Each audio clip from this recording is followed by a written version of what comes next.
Hello folks, this is Sue Bell from Network Empire, and today I'm going to walk you through adding a new feed to the Social Explosion dashboard. So I'm here in the RSS feeds area. I got here by clicking on the RSS feeds option up at the top, and here you can see is the button for adding a new feed.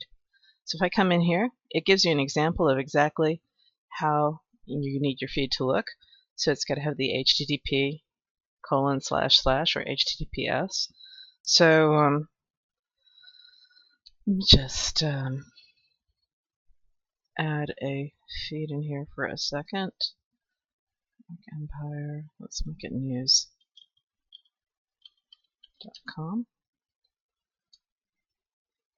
And it's telling me that the feed can't be parsed because I didn't put the /feed on the back end of it. Alright, so now you can see it's parsed my feed already, and it's told me that there's 50 items in the feed. And it's come back and it's given me by default the name that's on the feed, so I can change this to whatever it is that I want it to be. Let's say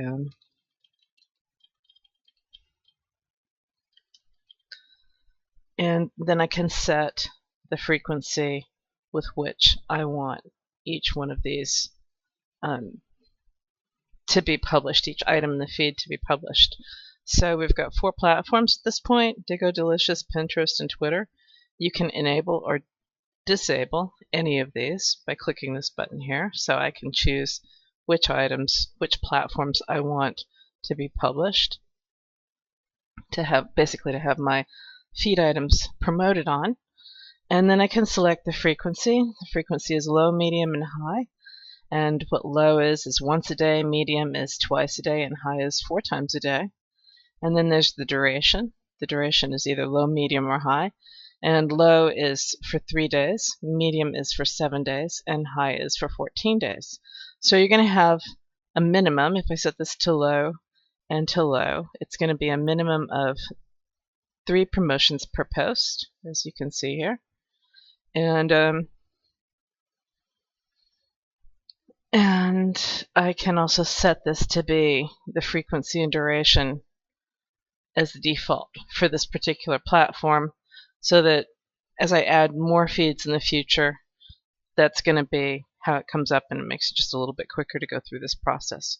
Twitter, I've got the same options: low, medium, and high. Set this to be the default. And then you can see down here that this is going to cost me 2,250 promotions for this feed. So in other words, I've got 50 items in the feed. If I set this to low and to low as well,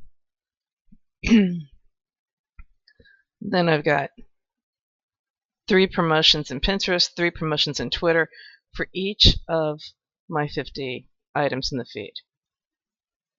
This points out that there's an addition problem with the total overall promotions for the feed, but I just let the programmer know, and we'll have that fixed shortly. So once you have all of your settings set the way you want to, you hit the Create button, and your, in this case, 300 promotions are immediately deducted from your remaining credits. And if you don't have enough credits, this is a quick and easy way to see whether or not you're going to have enough credits, and you can grab some more if you need them, and then unsubscribe after the feed's been published. So what happens is your feed will get read. Every item in the feed will be immediately published, immediately scheduled for publishing, and then you'll be able to come in and take a look at what's going on. So for instance, if I come back here to the feeds, you'll have this feed listed. It'll be active, and when I come in here to details, you'll be able to see what's going on with it. You'll be able to see all of the items in the feed that got scheduled for promotion, and when you click into the individual items in that feed, you'll see that they're all scheduled and that it hasn't actually been published yet. Alright, so that's how you set up a feed, and that's a quick and dirty about taking a look at the feeds as well. We'll do another video that talks more about exactly what you can do with the data in each feed.